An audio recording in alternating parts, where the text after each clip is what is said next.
Welcome back to the Menopause Movement Podcast. I'm your host, Dr. Michelle Gordon. Today, we welcome Vikki Yaffe, also known as Vikki Louise, to the show. Vikki is a coach who helps ambitious people manage anxiety and procrastination so they can get more done in half the time. She's the host of the Fuck Anxiety and Get Shit Done podcast you can find on any podcast platform. Today, we're talking about anxiety and getting things done. And so many women discover anxiety as a new issue during menopause, and we delve deep into this important subject today. During our conversation, we talk about the definition of anxiety, why we evolved to have anxiety, where anxiety comes from, dealing with procrastination, how our brains hold us back from almost everything, a new definition of goal setting, why failure is so important when it comes to meeting our goals, the perks of being unrealistic, and stay to the end to find out how to deal with imposter syndrome and find more ambition. And at the end of the episode, make sure you visit drmichellegordon.com/podcasts, where you can find the show notes, plus the links to the books and resources mentioned in the episode. And if you enjoy this episode, make sure you subscribe to the podcast so you are always the first to know when each episode is released. You can subscribe on Apple Podcasts or wherever you get your podcasts. And thank you for all of the 5-star reviews. If you haven't left a review yet, please take the time to review the podcast. This helps more women to find it and get the help they need during the disruption of menopause, because no one should have to go it alone. Thanks again for being a part of the menopause movement. Now let's get to Vikki Louise and anxiety.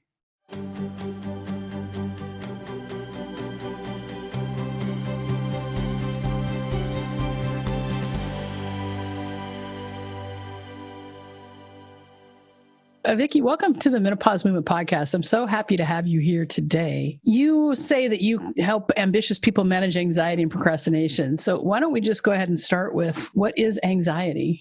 That's such a great question to start with, because that's what most people miss. And for me, a few years ago, when I was experiencing daily panic attacks, I did go to Dr. Google and type in, what is anxiety? And the answer that came up was something along the lines of, anxiety is a feeling of generalized worry, overwhelm, and unease or apprehension. And I remember that moment reading it and thinking, what?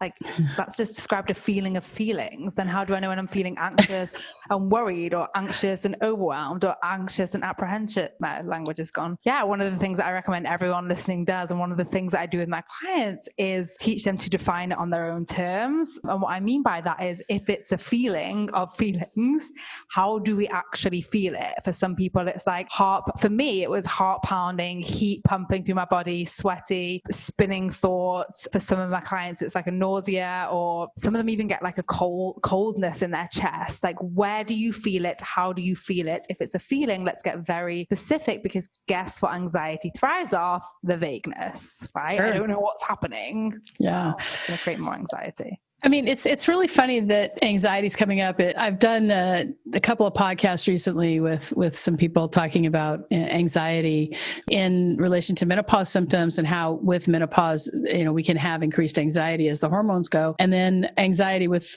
respect to adrenal fatigue that can be very similar to menopause. It's hard to tell the difference, or if they're just like, really closely related. What I find super, super interesting is that I never realized that I had a form of anxiety back when I was just getting started in my surgical practice.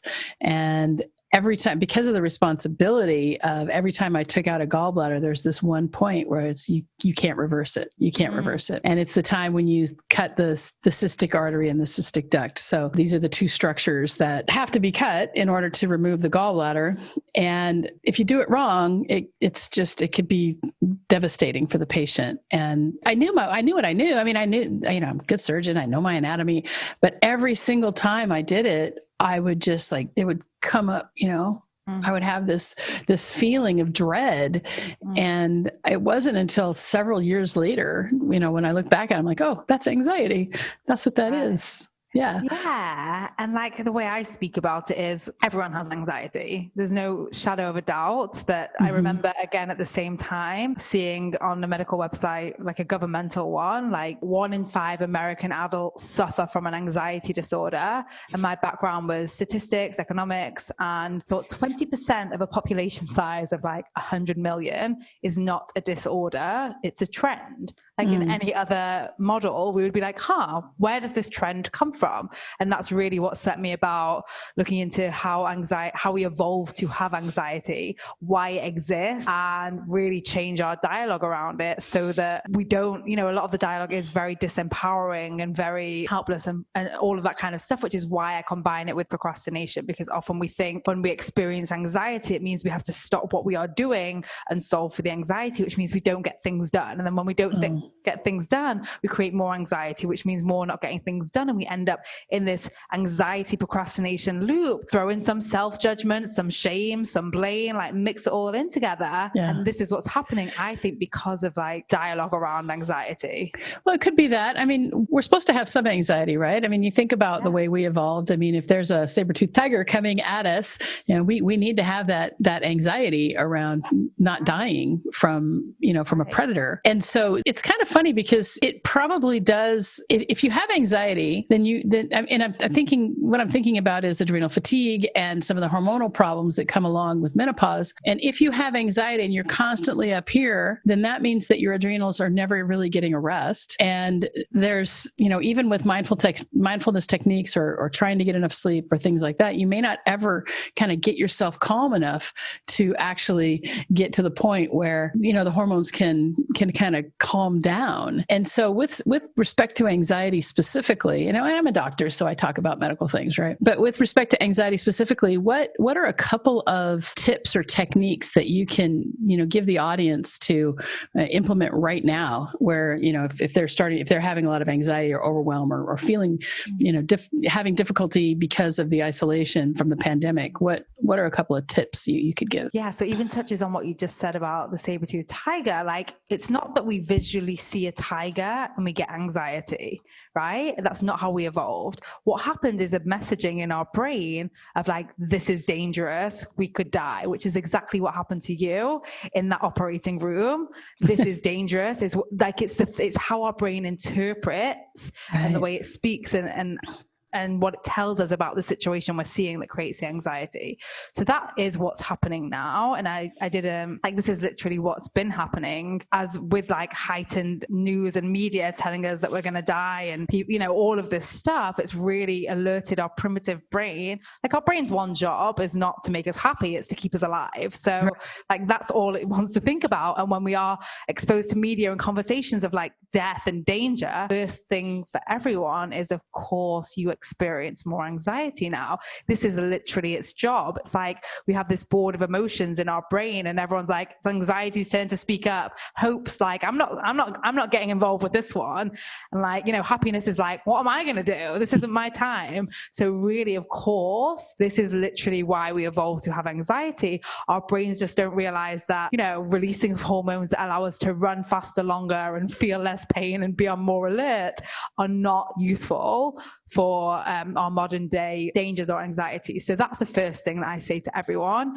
And that's why I think it's so important to like have a little bit of an understanding of why we evolved to have it, because it's not you, it's your brain. It's evolved to be that way. Everything's working as it should, firstly. And then secondly, what I would say is the very first thing we touched on is really identify what is anxiety, exactly what's happening. Be super specific. If you know, for example, that you get dizziness and that's how you do, then you quickly learn that when you feel it coming on, you put your head between your legs. If you know that you get very warm, you can make sure that you open a window or sit down or whatever it might be. Once you know what the tendency of how it like physically manifests in you is, you can react to it, okay? Well, you can not react to it. You can set yourself up for success. So no judgment. Then what exactly is happening? And then the third step is, why exactly is it happening? Where is your brain seeing that perceived danger? Like, what is it attaching to? Mm-hmm. What are the stories? What's the interpretations that your brain's creating? And then the last step is super simple. It's reminding yourself that you will survive it. Because what happens is our brain and our body built this such highly efficient connection of like anxiety hormones released. When those hormones are in our body, our brain's like, oh my God, tell our brain we're going to die. And like all this system's going through, which is why when you feel anxious, your brain can be like, we're going to die. When actually you've survived every anxiety attack or panic attack or anxiety episode that you've ever had.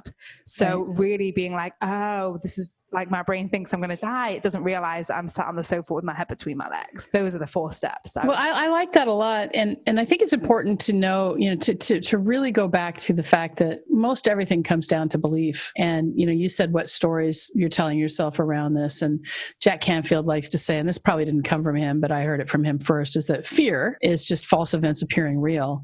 And, we only have a couple of fears, and that's like the fear of falling, the fear of loud noises. Other than that, everything else is manufactured because of beliefs that we created as we grew up. And so when we can detach a little bit from, if we can realize, okay, this is what's happening, and actually for me, when we go back to the gallbladder operation anxiety that I had, once I started to realize it, I was like, okay, I can expect this, and I know that I can kind of get through it. And so then my heart rate wouldn't go up, and I was able to do it without as much angst. But I mean, I still had angst because it's, when you have somebody's life in your hands, it's a little bit different. But I never had that same anxiety with any other operation. That was the one that just like every single time, because the stakes are so high, and if you get a complication with that, it's a problem. But so let's move on then. I mean, I think when it comes to anxiety, I think that there's a big part of anxiety can be caused by overwhelm, and overwhelm then can lead to procrastination and just inertia. And so before we move and talk specifically about procrastination, let's talk about anxiety and overwhelm, and the particular part of the overwhelm that can happen when there's a big to-do list. Yes. Even I was thinking about it, like there's certain emotions I think all emotions actually, like as you said, belief leads to everything, where you plug in certain sentences into your brain and out comes an emotion. And with anyone that's saying sentences like big to-do list, too much, a lot to do, super busy, not enough time, it's like when you are believing those sentences in your brain, your body is literally producing overwhelm to shut down. And I was joking with people, my business was always online and always on Zoom, but what happened during COVID times is a lot more businesses went to Zoom, and Zoom was crashing. And that's literally what we do when we have all the things to do. So Zoom was just overwhelmed and shut down, and that's exactly what happens to us. Yeah, I think it's really easy to get stuck in inertia where you just stop. And it happens to me. There's a lot of things I don't understand. And when I have to, because as a business owner, there's a lot of responsibility, and I'll get these emails from people, for me specifically around some financial stuff that I've got to look at. And I'm like, I don't understand this, and I don't want to sign these papers, and I don't want to move forward. And so I like to tell my clients, and I like to tell the podcast listeners, that the best way to move forward when you're stuck, right, is to find the smallest thing that's impossible to fail. And the reason for that is that motivation comes from success. And so when you can find something that is just impossible to fail, like you want to exercise more, and so the goal is just to put on your tennis shoes, right? You put on your trainers, put on your exercise clothes. And if that's the goal, you can meet that goal every day. That doesn't mean you're going to go out for a run. It just means that you got your shoes on, and then you're going to, start working on your body to get things going. And so it's really important when you're really stuck and you're stuck in overwhelm to just, kind of take a step back and say, what is the smallest next step that I can take that's impossible to fail, so I can keep my feet moving forward. And I think that's particularly helpful when we're stuck in a place of grief or just particular, a lot of people are just really overwhelmed with what's happening with the pandemic, especially as we're recording this. It's November, and this probably isn't going to air until January or something, but parts of Europe just went back into lockdown. And so there's a lot of anxiety and overwhelmed there. Yeah, I love what you said. And I also think it's important for people to see, when we have too much on our to-do list, it's typically coming from a place of I'll feel better when I've done all these things. I need to do all these things, then I'm a good person. I need to do all these things to prove that I'm worthy, whatever it might be. So we hustle and overwhelm ourselves with long to-do lists and task lists and goal lists to make ourselves feel better, which means we go into doing them feeling terrible about ourselves. And that's exactly why what you said is so powerful. I loved it. I wrote it down. Motivation comes from success. It's really, we should never be doing, I've had clients come to me and they're trying to get 20 things done in a single day. And I'm like, no, why? Why would we even think to do that? Why is it?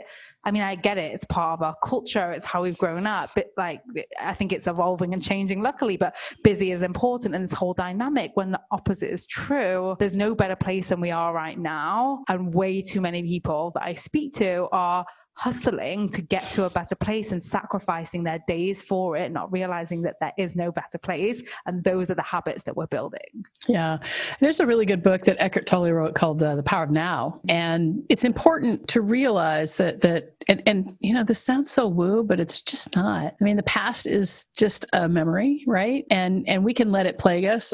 And we can live our lives looking in the rearview mirror, but you're not going to get very far going that way. Or, if you have goals, it's great, right? I want to make $1 million or, whatever. I want to lose 100 pounds. Right? So we got those goals and we want to look forward, but until we're being that person right now in the present, there is no chance of meeting the goal. And that's where, when it comes to goal setting and, procrastination, looking at who I'm being is so important to me. Like, am I making the right choices with respect to my nutrition? Am I making the right choices with respect to my exercise?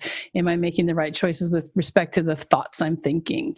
Those, I think, are such powerful questions to be asking when we're feeling overwhelmed. So for somebody like me who collects things, I collect computers. I've got computers. I've got laptops from like 2004 upstairs. I just haven't gotten rid of them. And, You mean hoard or collect? Oh, no. It's hoarding, but I don't want to admit it. So here's the thing. And this is what I'm looking for. So I totally understand the goals around building a business. I understand the goals around creating a life that is filled with delayed gratification. I'm a doctor. I went to medical school. I did 4 years of undergrad. I actually did 6 years of undergrad because I did community college for 2 years. I did 4 years of medical school. I did 5 years of residency. And so I understand delayed gratification. I understand, one step, one foot in front of the other just to get to that goal. But when it comes to like getting rid of my clutter, I don't even know how to get started. Just don't even know. I just ignore it. So what, and I can't be the only one. I can't be the only one who's got a house full of crap that they don't need and who just doesn't know how to get going. So can you just address that for me? Yeah, what I do and like move every 2 years to a different country. You drop all the weight. That's coming. So yeah. It's hard as a surgeon because that was actually the reason why I moved my business online. That was one of the main reasons, because I love to travel and you can't do that. I mean, being stuck to a hospital. Okay. So the problem is that our brains know us, right? They know what's going to hold us back. I like to think of it like an obstacle course, and they set up obstacles to keep us from exerting energy, or because obviously they want to conserve energy because our brains mainly have been around in the wild. So exerting energy, failing or getting rejected. So something like I don't know is a sentence that our brain offers us as a blocker. Like, I don't know how to. If someone came to your house today, offered you like $1 million and was like, go through it and do it, you would be like, okay. You wouldn't be like, oh no, or $10 million. Or if someone you loved was in danger and the person said to get them out of danger, would you do it? It's not like, I always think, we speak about things being so hard or we don't know what to do, but like I literally, like, it's not like I need to suddenly have this conversation with you in Russian. Now we're talking about hard. Now we're talking about, I don't know. And I could still probably figure something out if that was like, if something super big was on the line, I would figure it out. Just like in moments like that, our brain can surprise us. So I don't know. I call it I don't know land. We sit in like the I don't know land, which is super comfortable because I don't know. Well, I don't know. As though it's an answer instead of like, what do you know? What would you know if you were to get rid of one computer today? Exactly like what you said about the goals and the trainers. Same thing applies. Sure. If you were to just commit to one thing today, would you know how to get rid of one thing today? And would you know how to get rid of one thing tomorrow? And as you build up that trust of one thing, then you do 2 things and then 5 things, and then it's done. And you're like, oh, it wasn't even hard. I knew the whole time. Yeah. So it's the same thing, I guess. It's the micro commitments. It's just applying them to that area where we're blocked. Exactly. Where we feel like we're blocked. Yes, because our brain has decided that we are blocked, but we are not actually blocked. Like, I'll tell you, I used to cook for myself all the time, and then I got married and he's an amazing cook, and now my brain's decided I'm a terrible cook, and I wanted to make this soup, and I was trying to remember, and like I noticed and saw my brain get into such a hissy fit around it about making this soup that I've made so many times, because it was telling me he's a really good cook and I'm not, and all this whole thing where I literally knew how to do it. My brain had just been sat for a few years in this story of like, he's a really good cook and I'm not. I love that. And that comes back to the story, right? That comes back to the story or the belief that we have, the meaning that we put on whatever it is. And one of the ways that we can define suffering is suffering comes when we add meaning. Things just are. They're neutral. They don't care. They're just things. But when we put meaning onto those things, that's when we really get upset. There's a good story I have from back in the 80s when I was in my 20s, and I had parked my car over by my friend's house, and we had walked. I didn't live very far from her, so I'm not sure why. We had walked somewhere, I don't remember where. Come back, and I had a flat tire, and she's like, "You got a flat tire?" And I'm like, "I do." She's, "Aren't you upset?" And I'm like, "Why? I can't do anything about that." And it's so funny because something like that never triggered me, but if somebody looked at me cross-eyed back then, I would get like really crazy and upset. And so it's just kind of funny how we choose to apply meaning to things and make them not neutral. Yeah. Do we even choose, or are we always consuming media and information that influences what we think matters? Yeah. Right? Could you think of something that bothered you then that doesn't bother you now, or something that didn't bother you then that does bother you now? And if so, what was the change? Yeah. So for me, it's taken me a long time to kind of migrate the trauma of my childhood. And I won't go into a whole lot, but I had a pretty traumatic childhood, and I just used to look at everything through that filter. I used to look at everything as the victim. And when I started to grow up and realize that those were things that happened in my body, but they were just things. So who I am is not this body. And when I really started to develop a spiritual practice and really understand that there's so much more to us than just this body and this brain, then I was able to kind of really neutralize it. But that was a lot of work. I mean, there was a lot of work. It's like 20 years of work. So I'm not minimizing anyone who's dealing with, childhood trauma or adult trauma now, because the brain, when trauma happens, the brain puts a warning in and says, you got to watch out. You got to watch out for these types of people. And then we can always kind of see the filter, and that can become a barrier, an obstacle for us as we move forward in our lives. And so it's really, really important that we try to step back and be the observer, kind of like you were talking about before, how you could observe what happened with the soup, and the fact that you were able to step back and be the observer probably is what allowed you to step forward and actually make the soup, which was probably delicious. Yeah, it was good. I didn't mess it up. I was like, okay, but it was so interesting because it was something that I'd done times before, and the whole experience of it had changed because I'd built a different story around it. Yeah. Even like to speak about for you with the computers, even that, it's like probably loads of people have old computers or a room of junk or whatever it might be. But do we attach the story of I'm a hoarder or not? I could choose not to, or I could choose to do it. I mean, there's things that I've never opened. There's outfits in my closet that I haven't worn in years. There's things in my closet that, computers that I haven't even tried to power on. And so the thing to do is to probably put a drill through the hard drive and just say goodbye. And it's just a matter of taking the time to do it and, carving it out among all the other things that I have to do. Yeah. So it's like we either have the choice of taking the 10 minutes that it would take to drill through the hard drive, or deciding it's not a problem, and when it is a problem you will solve it. Because what we do so often, and I see this, I'm thinking about a client that I know that that I've spoken to, and she's like in a relationship thinking about leaving, so she's in the relationship the whole time thinking about leaving, which completely impacts the relationship. Should I or shouldn't I go? Instead of right now I'm deciding to be in the relationship, otherwise I'm not. Like, a decision happens in an instant. A decision to start a relationship, to leave a relationship, to leave a job, to move your business online, to throw away a hard drive. life, like they happen in a moment. So right now you are sat in the decision of not doing anything about it. You can either like criticize yourself or think that you should be doing something else, or you can just own that right now this isn't a priority. And I trust that when it is, it's as good as done. Yeah. I mean, I love that because you can let go and that frees up some space in your brain. We have to also remember, though, that when it comes to change, that there is a big, big factor of thinking about change.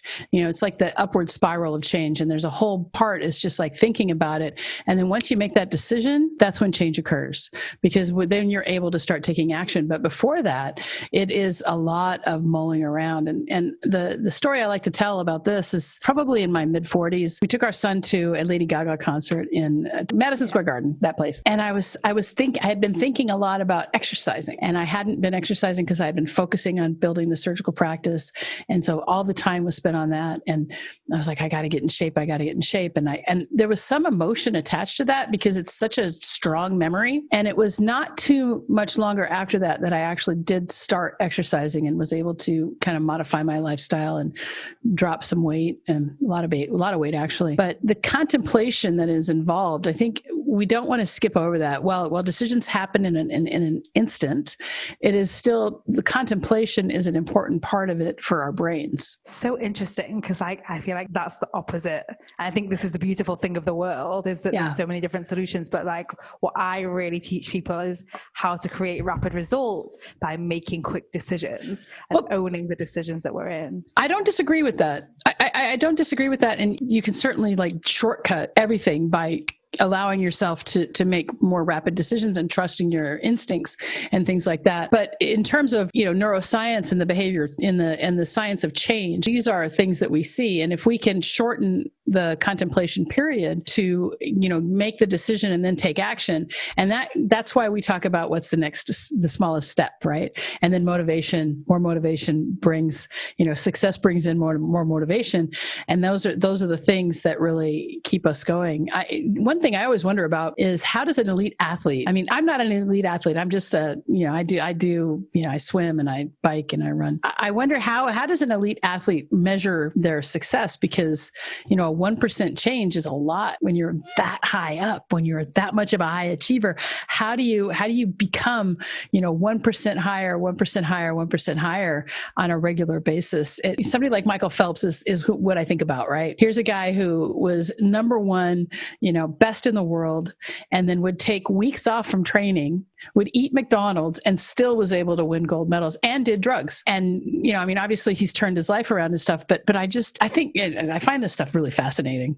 So I think that's another big part of it. I think that, like, this is what we spoke about with the 20 tasks in a day, like 10-hour work days. It's like the opposite is actually the optimal strategy. It's time on and time off, and time on is super focused, super committed, getting it done. And time off is really resting and really like not doing it. And what we're seeing in the world, and again, I hope this is something I'm changing, or like I'm seeing change, is people suddenly like checking their emails in the evening and working at weekends. So we're having less time off. And it's even when you think about literally an athlete that wants to build muscle, like I think the best way to work out is heavy weights with plenty of rest. So why do we not think that applies to our brain and achieving our goals and our schedule and all of that good stuff as well? Like, of course it does. Like taking proper rest is one, like I'm like anti-hustle movement. I hashtag it a lot on Instagram because it's been so glamorized and it's literally burning people out, and they produce less results, and it takes away from relationships and family, and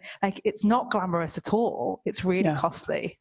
Yeah, I agree with you. And trying to do too many things at once can really just kill your productivity. I do one thing at a time and I just focus on it, and I'll set a timer or something, but it's so important to just try to focus on that one thing and then get it done. Like, so if I'm writing, I'm just writing, or if I'm reading, I'm just reading. I'm not, I try not to eat while I read or any of those things. If I'm eating, I'm just eating, that kind of thing. So focus is so important, and where we choose to put our focus is so important. So let's move on and talk a little bit So we've talked about productivity. Is there anything else you wanted to say about productivity? I think we've touched on it there, but I will reinforce it because I do obviously teach people how to become more productive in their time on, but you are a good person with or without productivity. Like, this is way too common where we attach our worth to being a productive person.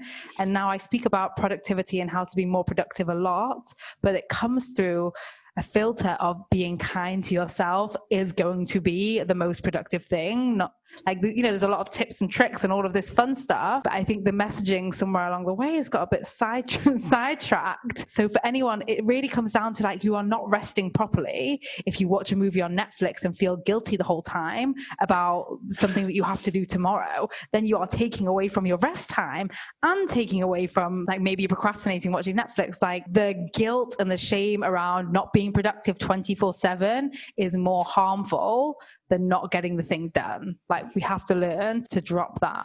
Yeah, I like that. You know, and as a doctor, it's really funny. The thought that just came into my head was, I always tell people not to smoke. Right. I mean, when I see patients who smoke, I'm like, don't smoke. They're like, I'm going to gain weight. I'm like, I don't care. Gain weight. It's okay. 30 to 50 pounds more on your body is better than that smoke, you know, that toxic metabolic weirdness that happens when you smoke. And it's almost the same way because we're so responsible for our own well-being based on the thoughts we choose to think. And so if I'm sitting and watching Netflix, you know, whatever the best Netflix is today, and currently it's The Queen's Gambit. Have you seen that one? No. Oh, go watch that. It's really fantastic. Okay. But if I'm sitting watching that and I'm thinking about how I have to do this and I got to do that, and then I got to go and do this and I missed out on this, then it's definitely not going to help with any of my rest. Sometimes the rest is the work. Sometimes just taking that break. And I find that since I retired from surgery back in July, at the end of July. So I'm just a couple months outside of, you know, being a clinical practitioner. So I've taken up reading. I read every day for 2 to 3 hours. And I'm currently doing this epic series called The Wheel of Time. It's 14 books and I'm 3 books in. And, and so I'll read, you know, every couple hours every day, but sometimes you get tired of reading, right? You get tired of reading. And so I looked out my window and I just drew a sketch. And I'm not an artist. I've never been trained in art. And it was just fun because I'm like, okay, well, this is what I see. And let me see if I can add some perspective and things like that. I've always been kind of a photographer, but never really much of an artist, a drawer.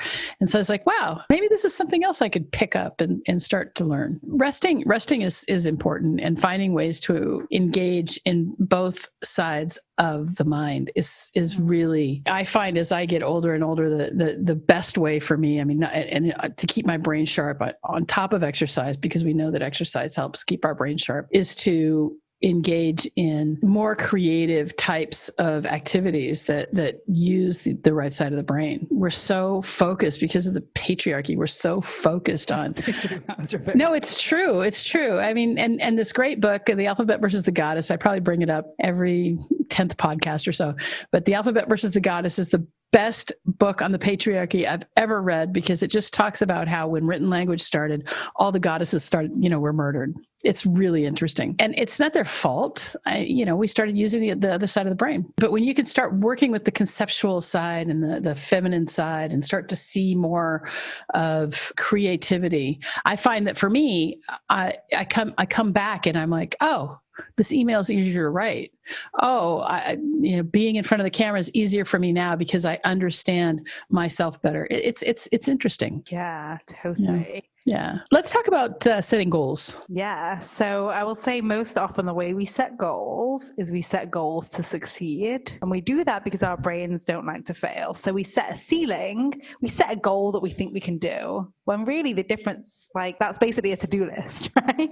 But like, I'm going to set a goal that I know I can do. And what I teach people is how to set goals to fail, and to, it's kind of like wherever you put the ceiling is where you're going to reach. So when we get very comfortable with failure, it doesn't just impact that one goal, it impacts all the different areas of our lives. It impacts our ability to have our own back and handle different emotions, and really our self-trust, our self-responsibility, our self-reliability. Like, it is goals are for growth, not for success. And our primitive brains are like very, attached to avoiding failure for reasons we spoke about earlier. So I would say that. I love this because the mindset of being able to fail forward is a foreign concept to a surgeon.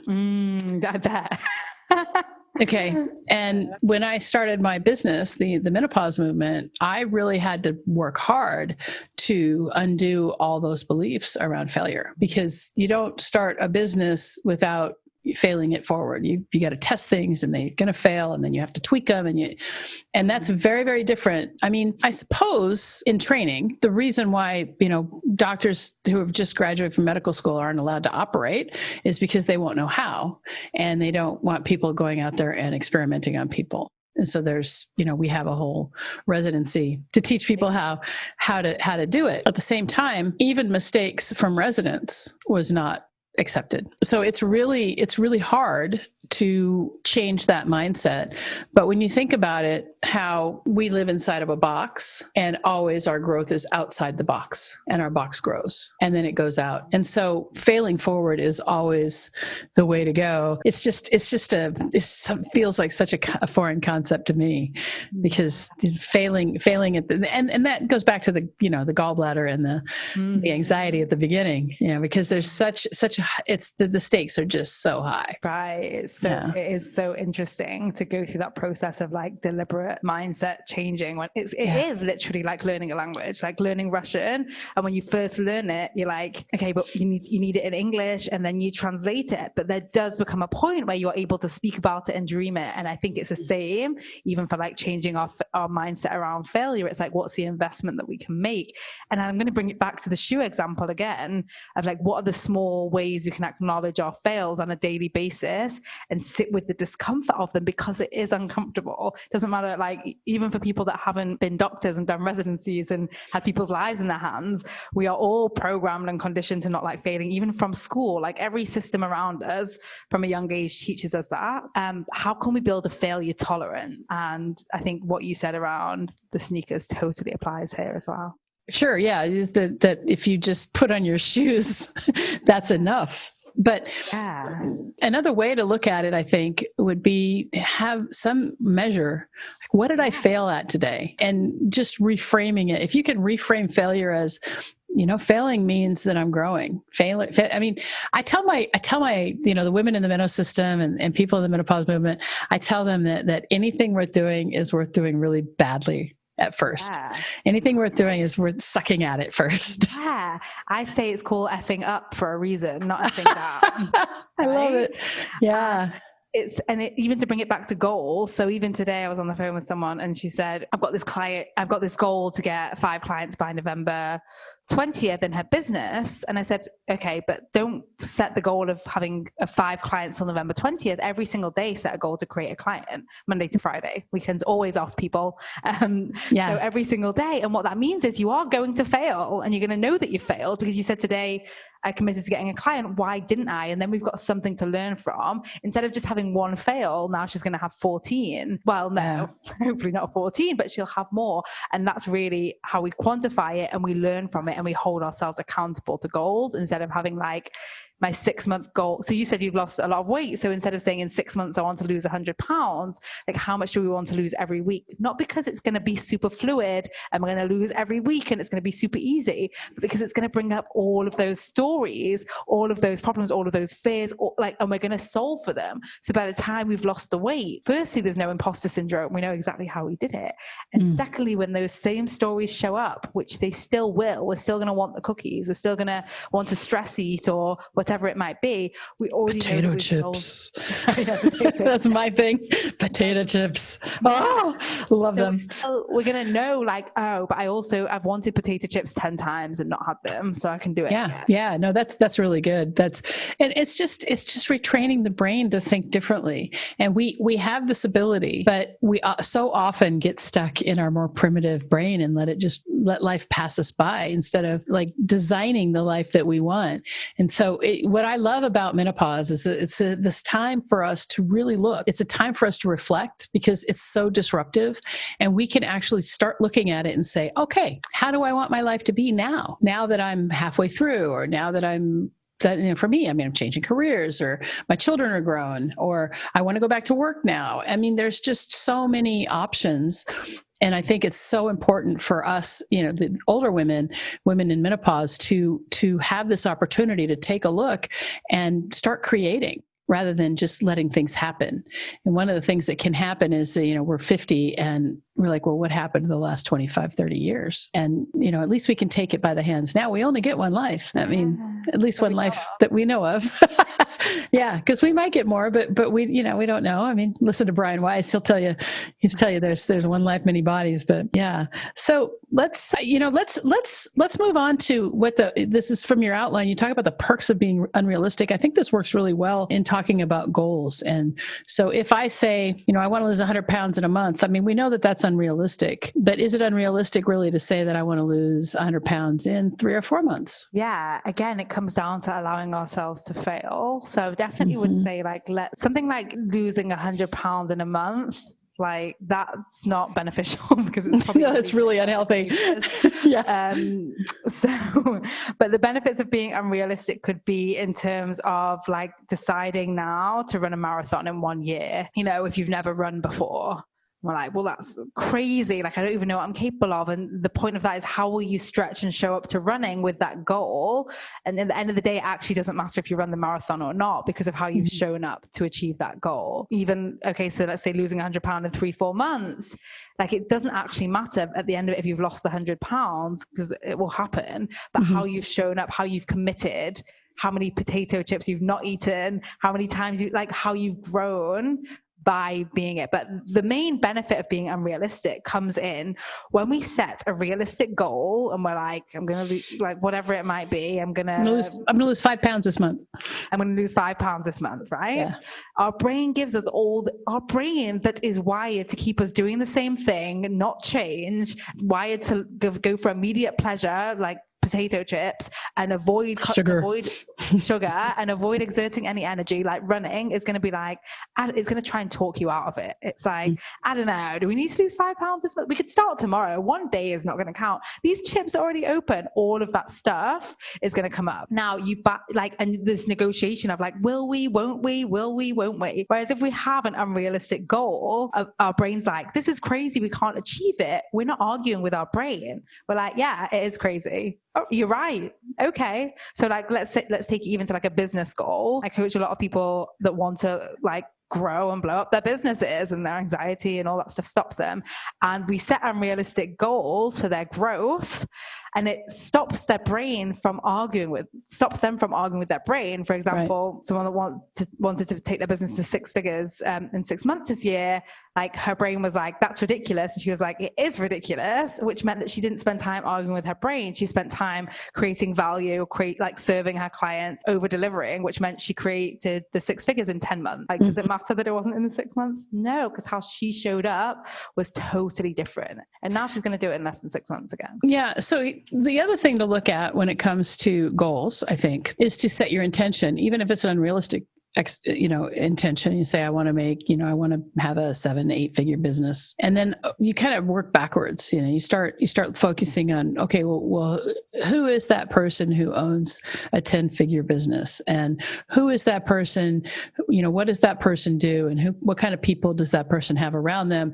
And then you set it, you forget it, and you start focusing on the process. And when you start to focus on the process, usually the outcome will take care of itself. You get the outcome you want or the lesson you need. Yeah, I also totally agree with you. I think there's something to be said for writing down and like own it, like writing down pen to paper your crazy goals and not attaching to them and not needing them right now, but just like letting them be there as we get on, and like as we get down to business on maybe our more realistic goals. So the combination of those two is, I think, where the magic lies. Yeah, no, that's great.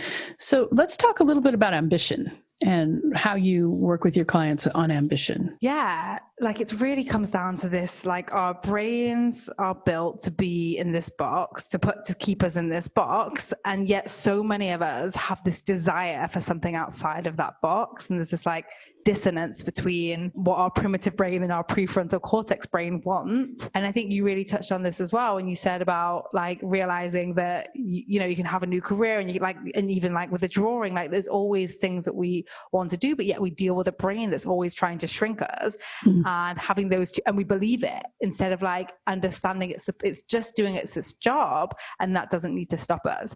Now, I really love working with, like, I call it like change makers or rule breakers. And there's really rules of society, even like, people I know that are like, women retire their husbands, or like launch successful businesses, like 7-8 figure businesses at 50 or 60 or 70. Like, there's rules that we follow from a society that are like years ago, and then there's what we are actually capable of, and there's a huge gap between them. But what happens when we do that is we go through all the mental doubts and all that negative self-talk, all the fears, all the anxieties. Like, it's a very uncomfortable process to go through. I literally spoke with a client today, and she does branding, but she didn't do a graphic degree or whatever it was, and her brain's like, who are you to do this? And I'm like, but how are you better positioned because of that?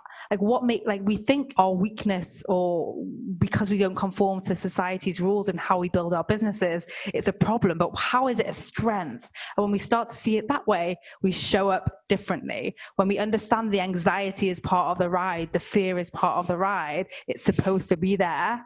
It just changes what we are capable of. And again, we end up blowing ceilings that we didn't even imagine. Yeah, I love that. And I want to bring up a book called, you're talking about rule breakers. And there's this really great book by Jay Samit called Disrupt You. And it's, it's several years old, but it talks about how the disruption that we've seen in tech, for example, Uber and taxis, how we can do that in our own lives. You touched on this woman who brands businesses and probably does a really good job at it, but she had this imposter syndrome. And when it comes to imposter syndrome, I think it's really important that we actually take a step and observe. And I'll tell you my own imposter syndrome story. When I first graduated from my surgical residency, I started as a solo practitioner. I didn't have any senior surgeons to mentor me. I was alone, and I was doing all these operations. I had these recurring thoughts. They're going to find out. They're going to find out I don't know what I'm doing. They're going to find out. They are going to find out. And then I started thinking about, like, okay, I'm doing these operations. I'm doing them by myself. My patients aren't calling me and saying that, their hernia is now back, and they're not, I'm not having all these patients have all this, all these complications. So I changed the story. And oftentimes when you control the narrative, right, you can control everything. When you have imposter syndrome, everyone has it. And I think it's really important to take a step back and do a tally of what you're doing and your successes, because when that happens, when you can pay attention to the successes, then it's like, okay, I can do this. And if you still have insecurities, then there's ways to fix that, but through education. I think it's so interesting as you were saying that, like, imposter syndrome is basically that something has changed and our brain is still attached to the old story, right? Like, you were capable, you were doing the surgeries, and your brain was like, but wait a minute, we're new. Like, this is more important. Listen to me over here. And it's like, the actual facts are you are doing an amazing job. And I think, like, for everyone listening, that's like a huge takeaway, is imposter syndrome is literally you have grown and your brain is just more attached to the story of who you've been. That's amazing. That's a great way to end this. Was there anything else you were hoping to share today? No, this has been amazing. That's great. So where can people find you? So you can find me on my website. It's vikkilouise.com, VIKKI Louise. You can find me on Instagram, VikkiLouise ____. And I have a podcast, but it's got swear words. Can I swear or not? Yeah, you can swear. Oh, okay. We're all adults here. Okay, fine. It's called fucking... It's called Fuck Anxiety and Get Shit Done. So I love it. Yeah, F***CK. Okay, that's great. Well, this has been great. Thanks so much for coming on the podcast today and being a part of the menopause movement. And this has really been a great conversation. Thanks so much. Thanks so much. It's been so fun. Did you know that menopause is not a medical condition? Most doctors don't know this either. I like to say that menopause is the privilege of a long life. And to really take hold of our lives in menopause, we have to unlearn what society and the medical establishment has told us about menopause. This is why I've created this brand new course called Understanding Your Hormones and Managing Your Menopause. I want to show you how you can get on top of your menopause right now so that you can start to see it as the best time of your life. Now, this course is valued at $500 and is in the beta testing phase. And we're currently accepting applications for women to test it out for us at no charge in exchange for feedback and testimonials. But the best part is, because you're a podcast listener, you can bypass the application process and go straight to the front of the line. To register right now, simply visit menopausemovement.com/hormones, and we can get started together right now. Remember, you can get started right now at no charge to you in exchange for feedback and testimonials when you go to menopausemovement.com/hormones. And I'll see you inside the course. Thanks so much for being a part of the menopause movement.